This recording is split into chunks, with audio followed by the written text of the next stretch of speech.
My company is worth over $1 billion after the success of the Ueno Motor. I thought about a plan to further expand the company by creating a brand new auto factory to manufacture utility vehicles to our portfolio, rather than only producing sedans, city cars, coupes, hatchbacks, or whatever. Hey guys, it's TRIZE here, and let's continue managing my car company. So currently, it's the year of 1973, January 1973, and we made $10 million out of last month, coming off the success of the Ueno Motor SE, which is doing pretty well in terms of desirability ratio and the affordability ratio. But the more performance level, the SR model is doing a pretty much of a mid, of a desirability ratio of 47% and 71% affordability ratio, but appears to be making a good amount of sales. So anyways, let's click on the car projects and first create another run-of-the-mill vehicle. I think I'm going to be making like maybe another sedan or a city car. Let me think this through. See, my last car was technically a city car, but I've remarketed it as a fun car for the Ueno Motor, my last car. I guess make a family car? And the car we're going to be using is this 1970 2.6 meter wheelbase body. So for the panel material of this car, as per usual, steel panel material, and let's try out a monocoque type of chassis material, chassis type with galvanized steel, which we have to upgrade our plant to do this. With the engine type, I guess one more try with the front longitudinal. In the future, we'll try out front transfers. We'll do a McPherson strut front suspension, and the rear, I guess a semi-trailing arm because of its engineering time, and pretty much balanced in most of the statistics here. For the engine, why is it showing my other engines? So the engine will be an inline-4, of course. It'll be a brand new engine, so let's try out cast iron for the block material, and let's configure the bore. I guess we'll square this off to 78 millimeters each for the bore and stroke to get the engine size to 1,419 cubic centimeters, or 1.5 liters. With a single overhead cam, I guess 2 valves like the last engine, made out of aluminum, which we have to upgrade our engine factory to do so, seeing that we're over $1.2 billion. I guess we can afford the upgrades to both the car and engine factories. And the engine itself with the bottom end, I guess, cast everything for right now. And the compression, I guess, 8.5-ish, and the RPM limit, maybe 5,000 to start things off, seeing its overhead cam, an actual camshaft, and a pushrod heads. We can rev this up a little bit higher than ever before. And for the fuel system, we're going to be sticking to carburetors for now. I'm guessing the late 70s to early 80s, we're going to be jumping to the fuel injector, which currently right now for fuel injection, we only got the mechanical fuel injector, which once technology develops over the years, we'll probably start off with like a single electronic fuel injector, or multi when it becomes available, but we got to stick to maybe a double barrel single. I might switch this up to a 4-barrel sooner or later if I want to. And seeing that governments around the world in-game want to ban leaded fuel right here, we'll start things off by using unleaded fuel, unleaded regular 86 fuel, 86 AKI. And for the exhaust headers of this bad boy, let's do some cast bid headers, single exhaust with the exhaust diameter, start off at 2 inches with a 2-way catalytic converter to reduce emissions, and maybe straight reverse. We can rev this up even higher, and power's kind of piss poor. Seeing the power is a bit iffy up in here. Currently I'm at 64.7 horsepower. Let's jump this up to a single overcam 3-valve, so we got 12 valves per cylinder. Or, no. 3 valves per cylinder, totaling up to 12 valves in total for this particular engine. So after getting everything done with the general tuning of this engine, it's kind of an interesting number that I got here. So we get the horsepower rating of exactly 71 horsepower at 5,200 RPM, and a torque rating of 81 pounds-feet of torque at 3,800 RPM. So compare the difference between this engine and the predecessor, the LJ16C. Well, the LJ16, of course, was a 1.6-liter engine that made 70 horsepower, while this makes just 1 more horsepower with a slightly smaller displacement and having 3 valves per cylinder instead of the 2 valves per cylinder of the single overhead cam setup I had on that engine and this engine here. So with the naming of this engine, instead of Family 1, Variant 1, it'll still be in the L series lineup, which L means in line, so this will be called the LF15 series. And of course, it'll be the LF15-C, meaning it's the LF series 1.5 liter with a standard issue carburetor engine. So real briefly, let's give you a listen of this 1.5 liter engine right now in version 4.2, and like with version 4.3, seeing that in 4.2, I can't play this version of campaign in 4.3 because unfortunately, it's incompatible as of right now. Because, well, I gotta finish this off first before I jump in to 4.3 campaign. So anyways, let's give you a listen right now.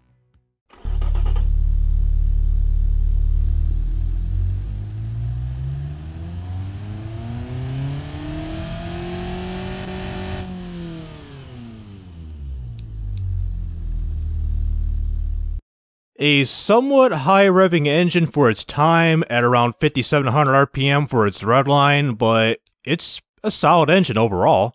For the drive type, like always, rear drive, starting off with a manual 4-speed with the top speed set 103 miles an hour. Let's do 110 to add some overdrive, which improves fuel efficiency, and open differential because it's not a sports car, luxury car, or whatever. This is the base car we're starting, which eventually I will clone the trim level to the more luxury model, and possibly, I think I will just do a sport model, make this LF15C, or reuse the LJ engine and put the LJ PC engine into this guy right here. So the tires, radial tires, hard long life, I guess 165s may do. I mean, the front says recommends 142, which is kind of weird for the size. Because it's either increments of 5, like 165, 160, and so on, into increments of 5. So it claims 142 for the front tire width, recommended width, and 159 for the back, so 165s will do. For the brakes, we'll try out some solid disc brakes, one piston brakes, 210s up front, and a drum brake in the back with 230mm size brakes in the back. And of course, drop the rear brake force, of course, because it may think it's OP up in here. Let's barely do 80% and a little bit up front too. The under tray, yeah, it's obvious. A no under tray whatsoever. Brake airflow around a 12. And for the interior of this car, like I said, it being the base level, let's start off with a standard interior. And, oh, we're in the 8-track segment now. Okay, so standard issue 8-track for the safety and everything. Let's continue the use of a hydraulic racket pinion power steering. This will be by default for this car. And advanced 1970 safety standards, there's no standard issue yet. Oh, man. The springs and everything. Let's try out some progressive springs with continued use of twin tube dampers past the sway bars. We're getting some oversteering. What about a normal preset? Bad. And right off the bat, it's not really a good family car. Probably has to do with the good amount of oversteering. And putting 170mm tires, just a little bit bigger tires in the back, we're pretty much okay-ish. They say the demographic badge, it's a great passenger fleet vehicle. Not great, but it's pretty good. Of 70.9% demographic badge, of a normalized desirability of 107.5%, affordability 32%, and fuel availability because unleaded fuel is pretty much due, and they're soon gonna ban leaded fuel for new vehicles really soon, in the next 5 years of 1978. So we pretty much have to have unleaded fuel right now once this car is complete by that time. And a family car, the number of the beast for a demographic badge, 76.3 normalized availability, pretty affordable. Fuel availability, about 79%, round it up. What can we improve? Comfort by a bit. This is what we struggle with big time in this game, is comfort. The game always bitches about comfort. Gas monotube? I think it was better. Yeah, better in sportiness and comfort. Might have to go with this route. If not, change the suspension of the vehicle, mainly with the back suspension. If I do a double wishbone, which I've been doing for a while, it improves comfort, but doubles the engineering time. Oh wait, the brakes suck. What if I tune this? So lower the rear brake force. It's getting better. And increase the front brake force quite a bit. So normalized desirability is going up quite a bit, and the normalized desirability of a passenger fleet has really gone up. Now we're 112%. Either I should market this as a passenger fleet car, or continue the use of a family car. Wait. This is a standard issue family car. Where's family budget? Wasn't there a family budget somewheres? Family budget is not really that affordable according to what we got here. So for the general tuning of this car, I might as well wrap up this car right here with the sedan model. So I did manage to change the suspension primarily from the semi-trailing arm to a double wishbone because it was better in both comfort, cured some of the oversteering issues, the cargo volume, like the max amount of cargo payload you can put in the back of the trunk and all good stuff, including the demographic ratings for the family level car that we got here. So for a base level car, it'll be just a standard issue family car. We're not going to be targeting the family budget level. It'll be a family car, then a family premium car for the step-up model, and the family sport level for the high-end model. Kind of what I did with the LJ engine with the LJ16. Hopefully it'll continue to use the LJ16 in a sports level car. So now let's move on to our second car that we're building for this video. For our second car, try out the utility market. Let's see how this works out. For the utility market, for the truck here, let's start off with the 2.5 meter wheelbase truck, which will eventually convert once we get to the other trim models to a panel van. I don't think we're going to be going to a people mover setting just yet. And the panel material of the truck here, let's start off with, of course, steel, ladder chassis, maybe what's good. Okay, corrosion-resistant steel, we don't have to add anything to the plan, so let's do corrosion-resistant steel with, front longitudinal. We're not going to be building a front-wheel drive truck. With the front suspension, I guess, coil up front, leafs in the back. And for the engine, let's try out the LJ15. The truck will be rear-wheel drive with a manual 4-speed yet again. Who needs manual trucks these days? Top speed 90 miles an hour, open diff, and with the tires, let's try out utility tires. 155s up front and 75s in the back. Let's think about it. The brakes will be a solid disc up front. Let's start with one piston, do 230s, and drum brakes in the back. Jack this to 255s. And the under tray, still no under tray just yet. Up the brake airflow, maybe do a 20. And this will be a 2-seater for this truck with a standard interior and, of course, standard 8-track player with the safety aids and all good stuff. Will be a hydraulic pinion. Still advanced 1970 safety standards for the safety or the suspension. I guess the usual progressive springs and do twin tube dampers, pass-away bars, normal preset to start things off, and wow, look at that understeer. And rear brake force is high. Tires have a very high profile, and it's still janky in general. Damn, it's a high brake force number. Alright, so the utility brake fade is at 10%. You want me to jack this thing to the Stone Age or something? So we still got brake fade for utility. Are you kidding me? And to improve the utility budget level, which is a target demographic I've changed for this truck, let's try out an automatic locker, which is more suited for a 4x4 setup. And oh wow, now we're in the green. 101.8% normalized desirability, 63.8 demographic match, and affordability pretty good, 44%. Jumped up the off-road setting, the utility setting, and a bit of a mid in drivability, comfort, and elsewhere. And going into the statistics is pretty good in drivability, sportiness, who cares, comfort, damn right we suck at it. MPG-wise, 16.6 miles per gallon. Can I improve this just a smidge? Maybe. What does it mean in the middle? 82.4 miles an hour, 16.7 MPG now, and the utility factor, 40.5, which is above normal compared to our competitors. Which I believe is what this little yellow dot is, because this competitor gained 30.4%, and we're at a 40.5%, I think that is. So in overall, a pretty solid, basic utility truck. So anyways, seeing that the tuning factor, yes, we're good. The tuning is pretty much all set and done with this vehicle here. I'll design the car here off camera. Both the truck and the other sedan, the regular sedan. I'll design both of these off camera, seeing that a time-lapse video would probably take like 5-6 minutes long, or even way more than this. Designing this truck in a time-lapse, and designing the other sedan, the other car, in a time-lapse also, a back-to-back time-lapse. So it'll be probably my best interest is to design these off camera and show you the results, which I'll show you right here.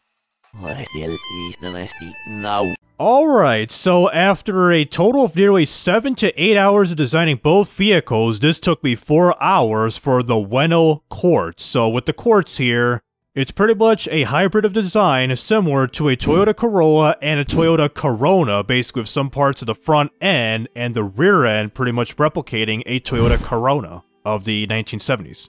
So with this car, it does have a full-fledged interior like my other builds if we hit F10 to hide the UI. So with the interior of the SE model, which is the base level trim level, a light cloth interior for the seats, dark cloth headrest, plastic trim with the door cards, a somewhat fancy door handle, and a manual window crank on both ends. So we got the speedometer, pretty much old school late 60s, 70s speedometer, a tachometer, which is the best one I could find for this time period, including the coolant temperature, the fuel gauge, battery gauge, and our quote-unquote 8-track player, along with the rest of the quirks and features with the gear shifter, e-brake, center console, back seats, and all that good stuff. And for the second vehicle, the Ueno Kuma, which Kuma in Japanese translates to bear in English. This is the Kuma 1500, which is the base level version of this compact truck, pretty much I based it off like a Datsun 620. Now with the general styling and everything, maybe a little bit of the styling, like some cues. So a fairly clean exterior, 2 large headlights, big ass grille, bumper, auxiliary grills on the bottom, and on the side, kind of like the Datsun, I added the Kuma word mark and the 1500 trim level badge, which I think for the upper trim level, I'm thinking about adding maybe like a 2-liter engine, like another 4-cylinder, or a small V6 engine to make the upper trim level of the Kuma. And with the Kuma, in case you want to tie down anything, I got these little handle hook thingies. So you have the ability to tie things down to the bed of your truck for the side of the bed, including the rear. And even with the rear, kind of like the Datsun, I just put the big old Ueno logo on the back, just the word itself. And the interior, which is kind of interesting, as you can see with the chassis, I tried to put a full-fledged interior, but things didn't go out that well, as you can see with some of the photos that I do have of trying to make an interior for this car. At first, I tried to use the basic chassis by hiding the actual chassis and toning it down with a basic chassis using the advanced trim settings in the fixture menu. I tried doing that, but that didn't work out so well, putting the floorboard, like the floorboard fixture in the interior section, which I always trust to put a floorboard using that kind of modded fixture, which you can find that in the Automation Steam store, or Steam Workshop. So seeing that didn't work out, I just pretty much settled with a very basic interior of just the seats, steering wheel, gear shifter, but I don't have the pedals because the freaking firewall is taking its place. And also with the interior, just like GM, sharing the parts straight from the Ueno quartz. So first things first, let's sign out of the Ueno Kuma, and the same thing for the quartz, but despite the only factor, which is the engine cooling factor, is too high for the Kuma, let's sign out of this car and do the same thing for the quartz, but first, let's make another trim level. I think maybe the 2000, so this will be the Ueno Kuma 2000, and this will be an upper level utility vehicle. Which doing that, first of all, we have to make another, do I have room for another engine? If not, I can just build another factory. So we got the LF engine, followed by the LJPC, LJC, LW. But I am kind of concerned with the LJ engine once this truck comes in first. I think I'll probably just build a new engine factory. We'll just say screw it. So, new engine. This will not be Family 1 Variant 1. This will be the LB series, called the LB20C. It's the LB series, 2-liter engine, and still will be carbureted. So, I'm guessing inline 4 engine, still cast aluminum block material, cast iron block material. And I'll do the specs here. So the bore is set to 85mm, and the stroke is set to 88mm to get the engine size to 1,997 cubic centimeters, or rounding this up will equal to 2 liters. And still single overhead cam, maybe 4 valves, and aluminum heads to reduce the engine weight and to modernize our factory portfolio and this and that. So cast everything, pretty much the usual like the LW series. Compression, jack this up, probably maybe got an 8.7 RPM, 55 like the usual. And for the fuel system, like I said, carburetor, dual barrel, I guess. Dual barrel, standard mid, bad intake manifold.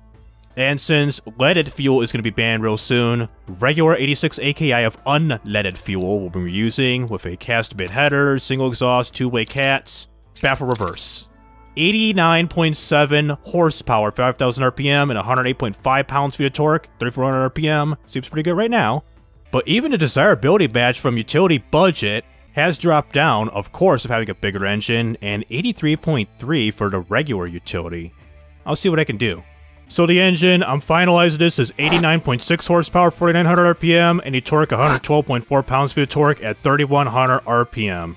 So let's see what's next. Probably like maybe change the top speed, I guess. So I made the necessary changes. I kept it at a manual 5-speed because the desirability badge was a lot lower with the utility setup, mainly with utility, like regular utility and utility premium. And speaking of utility premium, I did put some premium interior in an 8-track system. And regular utility is at a demographic badge of 67.5% of a normalized desirability of 97.6% of an affordability of 4%. That'll change at the very end before we sell the car, but utility premium shows 66.4 demographic, 94.1 normalized desirability, and affordability at 65% with a small penalty of price perception and low top speed sportiness. So let's make the necessary changes by repainting the car and probably do some of the interior. Probably maybe do like a time-lapse design to like give you an idea on how it goes and everything. So let's make the changes right now for this truck.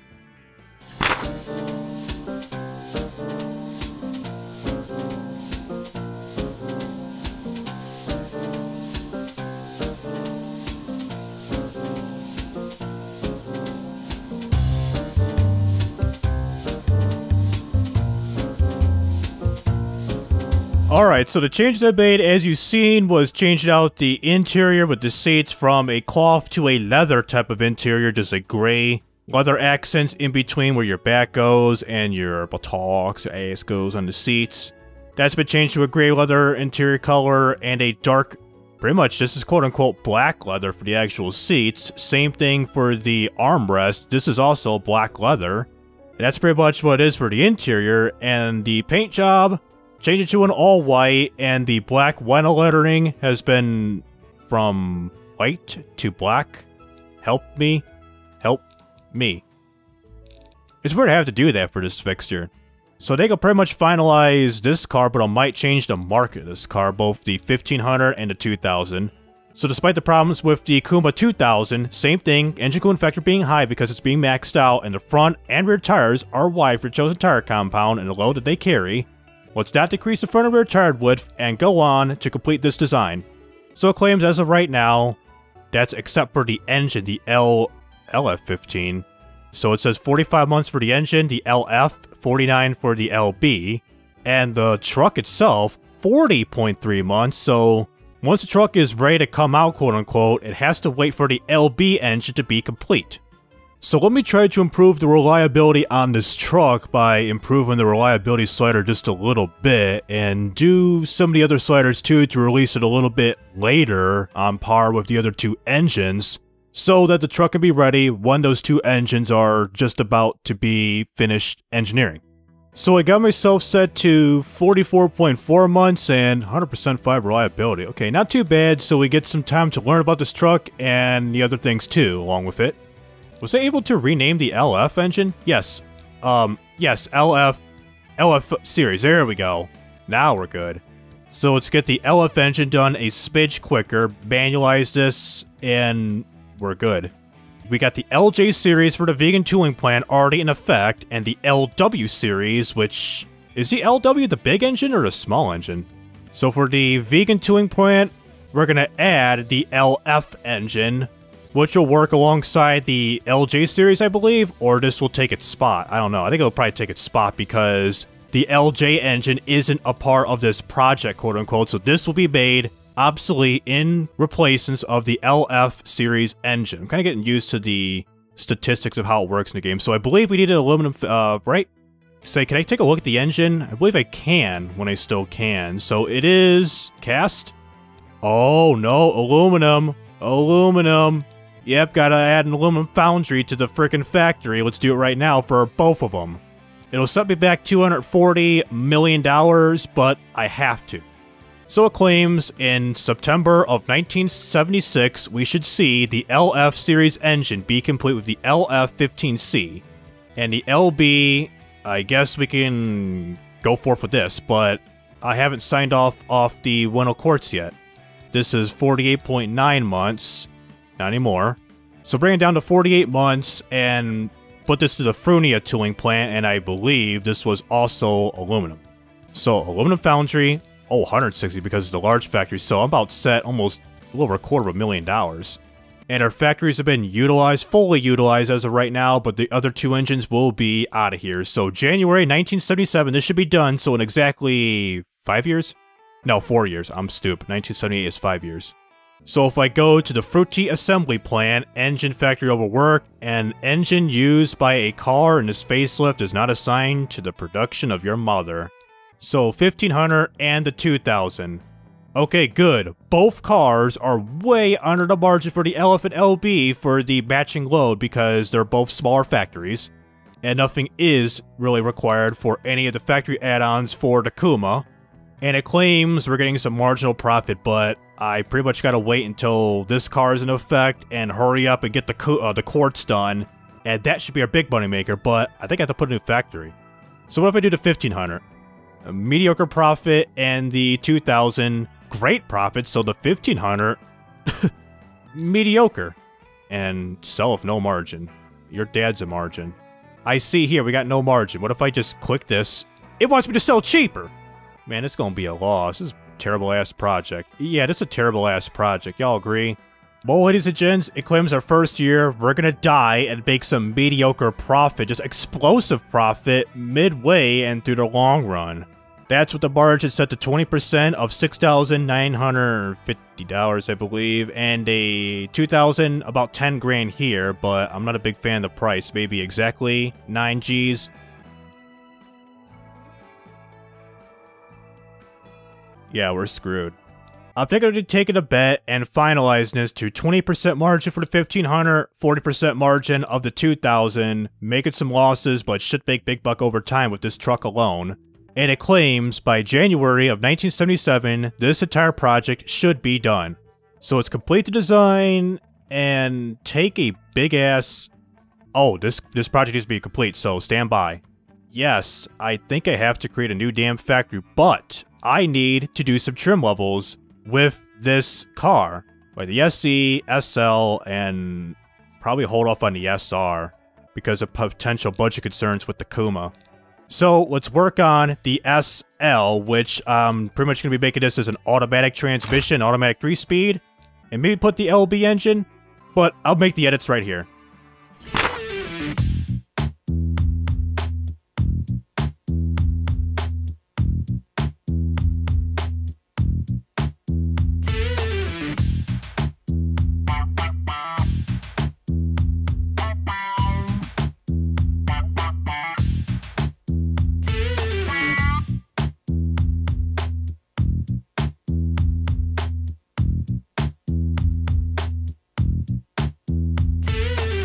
Alright, so I finally got the car completely built with the SL, made the necessary changes from a little bit of the drivetrain, of course, a little bit on the brakes, as well as the interior, changing from a premium setup with the interior and 8-track system, and pretty much everything else except for repainting the car and doing everything with the interior of just leather seats and all that stuff.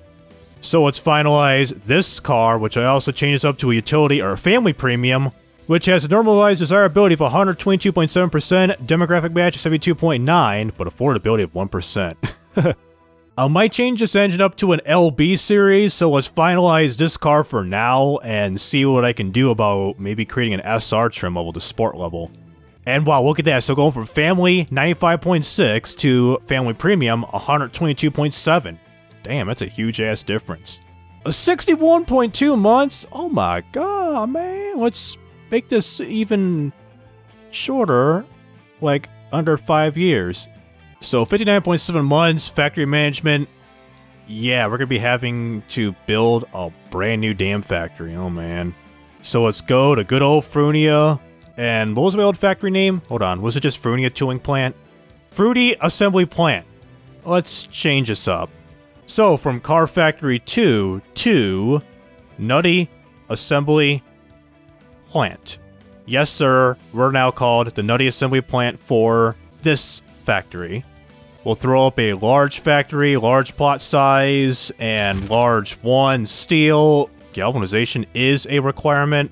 We'll probably have to put out a frickin' loan up in here, so QA, maintenance, and everything the same. We're gonna be broke real soon. Engine factory's overworked. Ah, god damn it. But hey, we could make 10,000 per unit. What about the standard level? 8 right there, and 18! Whatever. I'm gonna see what I could do for my factories. My engine factories in particular. So what if I go back to the SL and change up to an LB engine?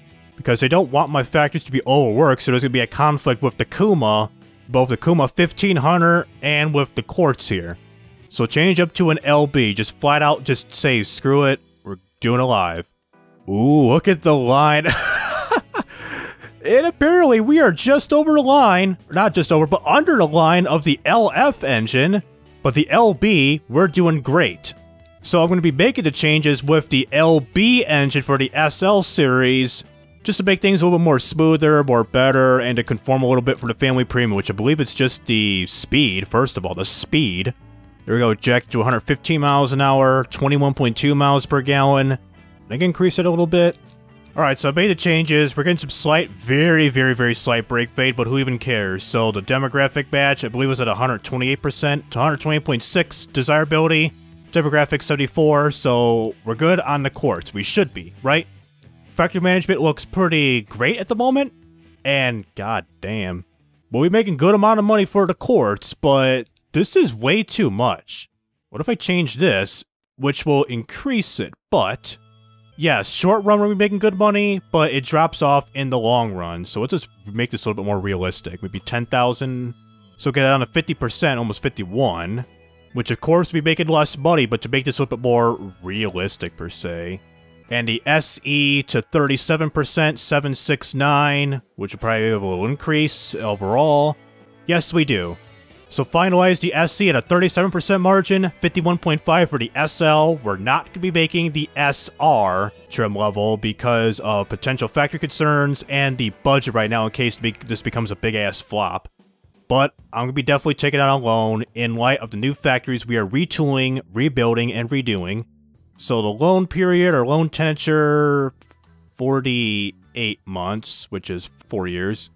I don't know how exactly the loan will cover, but I'm getting in pretty much the entire project of... god, Jesus Chrysler. This is about our entire budget, 1.16 without the loan, and we're at 123. But we're going to be coming off the success of the Ueno crane.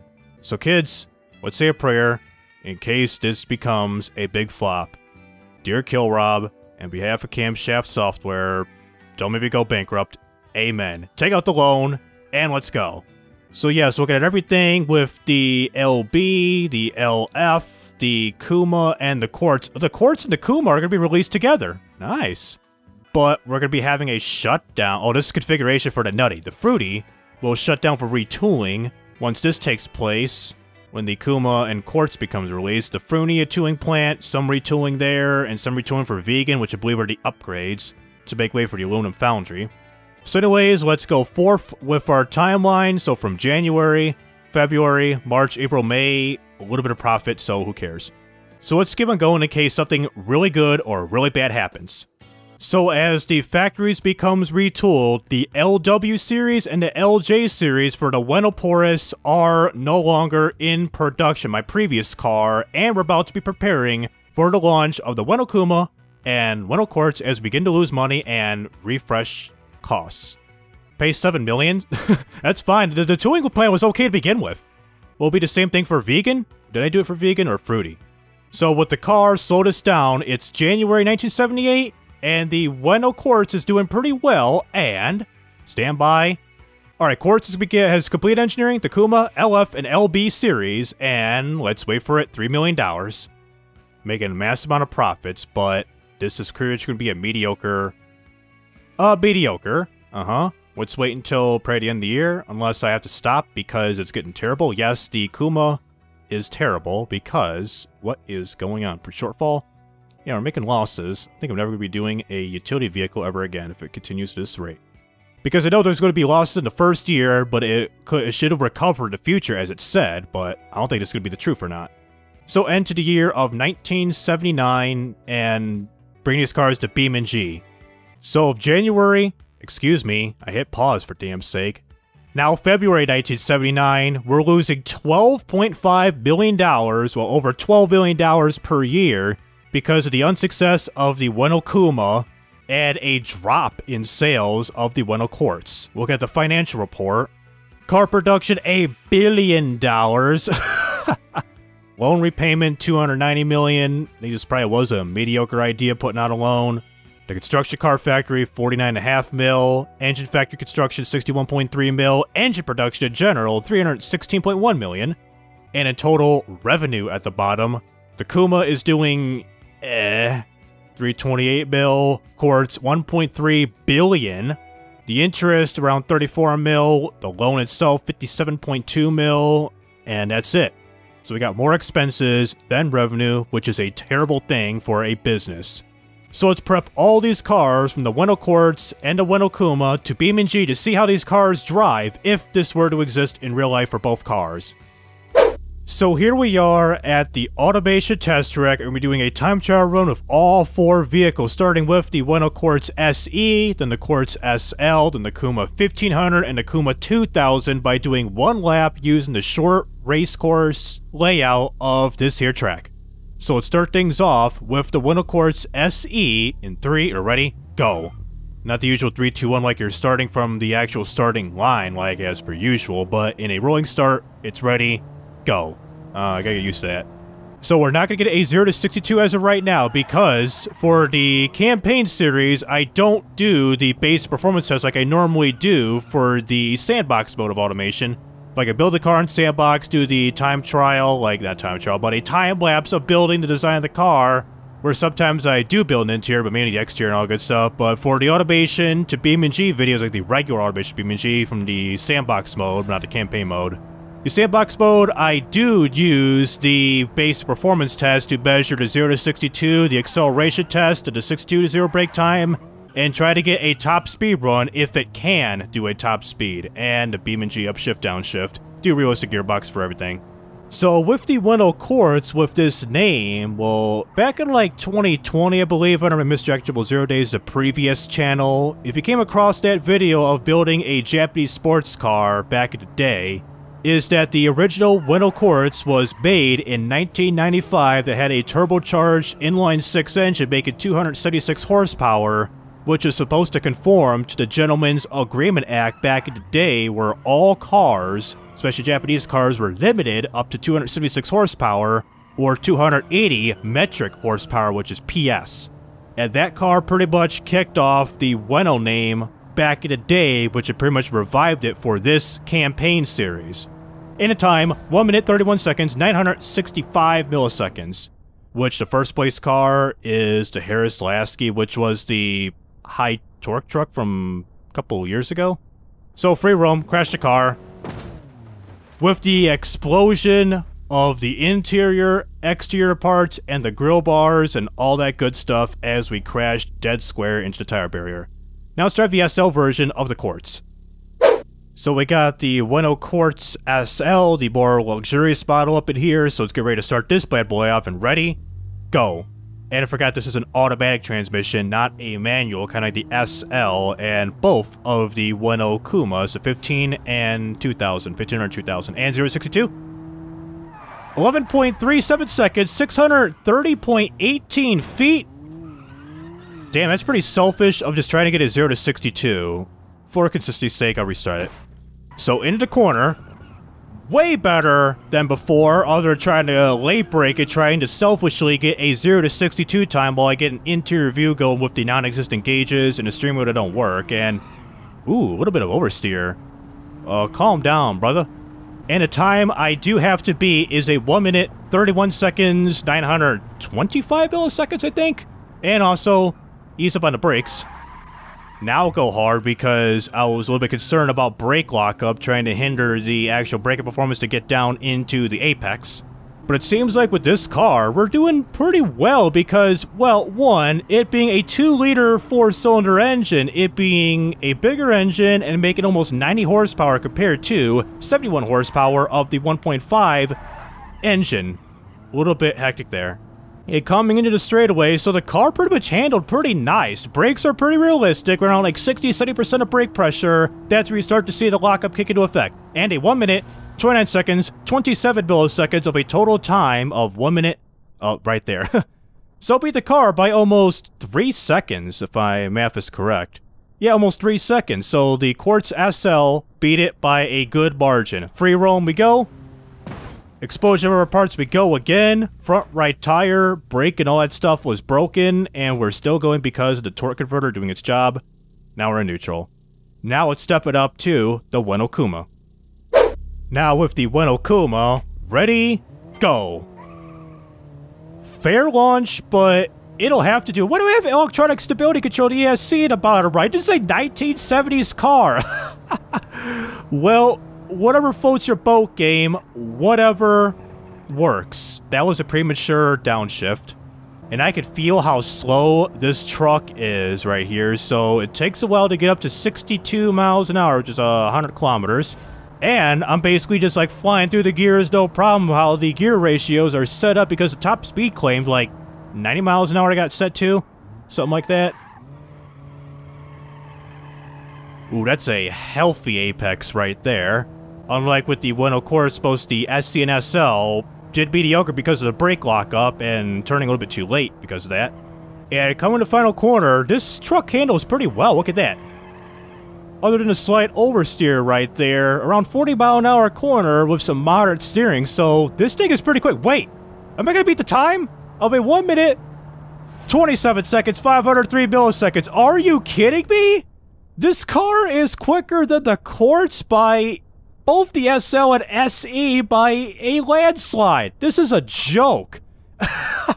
I beat the Quartz by 1.5 seconds, a 1:27.503 versus a 1:29.27. And let's do slow motion to tire barriers, as if I go to free roam, then everything is gonna go to hell because of that collision and everything else in general. So did the bars stay in place? Surprisingly, they did, and damn, the cabin of the truck and the bed of the truck damn near went out like a flame. So let's try out the Kuma 2000 to see if it can beat the 1500.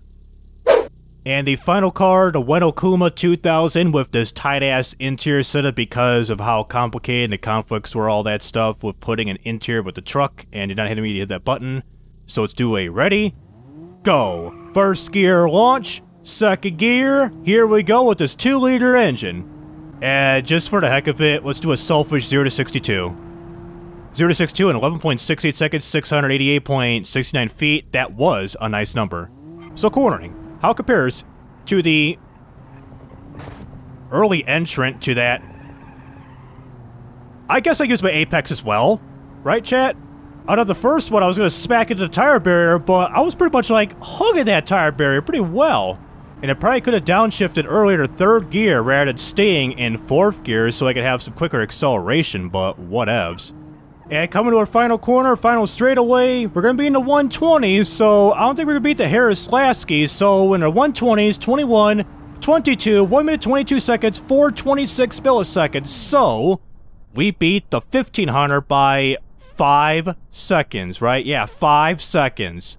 And we missed the Harris-Lasky by almost a whole second, 1.1 seconds with this car. So free roam. Janky interior crash because the UI got in the way because it couldn't hit the Alt-U to hide the UI at a perfect time as the steering wheel is literally in my face. That's gotta hurt. And the truck itself. The bed shifted and the cab definitely caved in. So, for the final part of this video for all 4 cars, let's bring all 4 of them to the brand new Car Jump Arena map, which again is a paid mod, which will have the link to the description if you want to pay for this mod, which is made by the same Car Jump Arena author, Mystery Man GER, for the original Car Jump Arena. So let's take it to the top of the ramp with all 4 cars right now. So here we are at the top of Car Jump Arena with all 4 cars. So we'll be starting off with the Ueno SE, then the SL, then the 1500, and the 2000. So we'll start off with the SE, accelerating right now because there's a bunch of green lights yellow on my face. Unlike before, we got a 1 light, 2 light, 3 light, 4 light, 5 light, wait for it, and green. Unlike that, we just instantly go. And a 10-second, 9 millisecond, 0 to 62 time with 382.13 feet. That's more like it. And here we are at the bottom, no over rev risk, 156 miles per hour, which will be cue my slow motion. There we go, but might as well just hit pause in slow motion. Around 320 meters, probably like 315. So full time. There goes all the parts of the interior, as well as the exterior. Hide the UI, and we're still going. And we roll over, caution lights are out, red flag is out, and we're not at the rest just yet. And now we are on our roof. Now the second car, the Ueno Quartz SL, the more luxurious lineup with the automatic transmission and the LB20 engine, the LB20C. 8:48 seconds, a little bit quicker on the distance, a little bit shorter I meant, of 367.17 feet. That's more like it. And a speed, 159 compared to 157 with the SE. And 335 meters is our hit point. Free cam. Nailed it again like the SC. Come on, man. So, stand we go. Barrel roll, there goes the seats. And we are in the water. As the seats just rebound in the water and stay in the water. Now we get the red flags. Let's defy orders of the red flags and accelerate as so with the Ueno Kuma 1500 as we fly through the gears. The second gear, third gear, let's just do fifth gear. Fifth gear all the way, and 0 to 63, 957, 393.59 feet. So we're expected to get a very, very much worse top speed, 126 in just shy of 100 meters. It'll be... ooh, like 97, 98 meters? That's terrible. That's very terrible. We're on a roof, and we're gonna be barrel rolling down the hill. Somewhat violently, but not too violently, but things might change as more fixtures, like the front seats, the whole seats are gone, and come to a rest into the sand. And the seats are still flopping. Last car, Ueno Kuma 2000, went from yellow to green. Okay then. At 0 to 62, 872. Did it do the best? Nope, second best. 0 to 62. Over reverse for the first time in quite a while. 128 miles an hour. I think we're gonna just hit the 100 marker. 100 meters exactly. Okay. Free cam we go. And on our roof. And like the 1500. Unlike the 1500, due to drift, do the wipeout, and done due to drift. So let's just crash into 1500. I almost missed, but damn. Compared to all the other cars, this held up pretty well. We still got, we used to got 4 wheels until I crashed into the Kuma, the 1500. So the 2000, Kuma 2000 did excellent in terms of structural integrity because it didn't really jostle and barrel roll and do anything that much other than crash to get to the 1500 right here. So the SE, the Ueno Quartz, so let's look at this bad boy quickly. So Ueno Quartz, overall structural integrity wise, did despite everything being made out of steel, except for the right rear portion. The SL Quartz, damage everywhere, that we got the engine and the airbox exposed, like the carburetor, and is this the airbox, or is this something else? No, that's part of the engine head. Oh, damn. So that's exposed, and we got some crinkleness of every part of the body, every, like, dimension, everything in general. The 1500 Kuma, despite the hit at the very end to the driver's side door, I think this is. Overall, aight. And again, the Kuma 2000, hardly any damage, like real damage other than having a missing tire. And everything else did astonishingly well. So with the 2 new cars, the Ueno Quartz and Ueno Kuma, well, starting off with the Ueno Quartz, at first at automation for the campaign portion, it did pretty well in terms of sales, but it seems like it slumped over time. There might be a chance that I could probably make a facelift to forcefully make some sales. I could make a comeback in terms of sales, but I don't think it'll really work whatsoever because of the market demographic factors, the normalized desirability, it being kind of mediocre at some points. But the higher selling trim model, the SL version, seemed like it did well compared to the SE version. On the other hand, with the Ueno Kuma, both the 1500 and 2000 trim levels, the Kuma sold pretty poor, and we're losing like $5 million a month with those cars because of lackluster sales. I don't know if it has to do with the factory being so huge or this or that, or probably just a lack of people, like in our market of Frunia, not really into buying trucks. I'll probably have to find a different market like Gazbia, Hestevia, Deluha. I don't know if those will do better selling trucks over there compared to selling them in Frunia. So anyways, that'll do it with Automation's light campaign version 4.2 and driving these cars in BeamNG Drive. And for those who are interested in this type of content, please be sure to like and subscribe so you won't miss out on any videos like this in the future. So this is TRIZE Rising Up, and signing out.